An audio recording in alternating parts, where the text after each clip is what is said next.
8 minutes to 5. Foxy here. It is BBC Radio WN. Now, a long-running public inquiry into the Contaminated Blood scandal, which has been described as one of the biggest disasters in the history of the NHS, it all came to an end today. Around 3,000 patients have sadly died since the 1970s after being given infected blood, and almost 4 years of evidence has been heard around the UK. And Andy Evans from Northfields was one of those victims. He contracted both HIV and hepatitis C when he was 5 years old, and now chairs the campaign group Tainted Blood. And I'm pleased to say that Andy joins me this afternoon. Hi, Andy. Hi, Foxy. How are you? Yeah, I'm good. Thank you so much for being on the programme this afternoon. Firstly, take us back to how you were infected. I was 5 at the time. I'd been on factor VIII concentrates, which is the treatment used for haemophilia, for a couple of years by that point. They'd switched very recently before that from a safer treatment called cryoprecipitate, which was a blood product used to treat the haemophilia that I was born with. But it was a much safer product because it only came from one donor. So it was donated by somebody who gave blood. It was sectioned out with the plasma, and then it was given to replace the bits of my blood that were missing. Right. Helped me to stop bleeding when I got knocked or fell over, as kids do. And they decided that a new revolutionary product was coming out called factor VIII. And that was going to target the specific protein that people with haemophilia are missing. But in order to make it, because it was so rare within the blood, they had to use the donations from thousands and thousands of donors just to make one batch of the factor VIII. And the problem was that when thousands of people donate, and we understand now that they came from quite risky sources, just one of those donations has to be infected for the entire batch to become infected. And that's why there was such a prevalence of infection for particularly haemophiliacs in this country at the time. And I received, as we know now, my infected HIV batch, my first one at least, in around February 1983 when I was 5 years old. Now, I mentioned that the inquiry has come to an end today. Although the inquiry has come to an end, the story hasn't come to an end for you, has it? No, and we should probably point out that the inquiry's hearings have come to an end today, but now we begin the long wait for there is going to be an interim report that comes out hopefully in April, and then hopefully the final report in autumn of this year.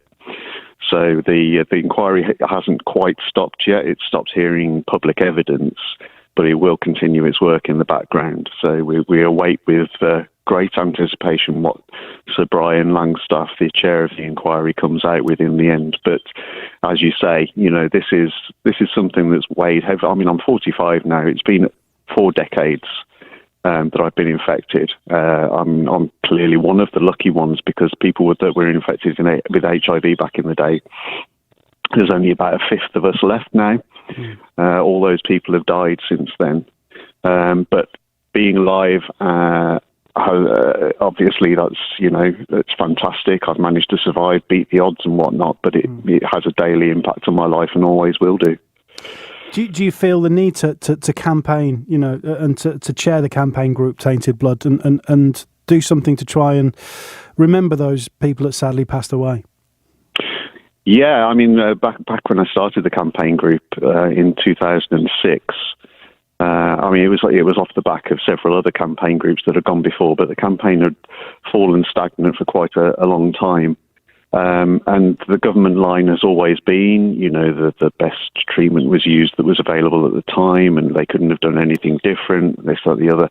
Well, now we've had the inquiry, which we've pushed for so long. We now know that that's not the case, and things could have been done differently, that patients could have been treated much better in terms of what they consented to have done to them, their blood being tested without their consent, the choice of treatment was not given to them, where safer treatments could have been used.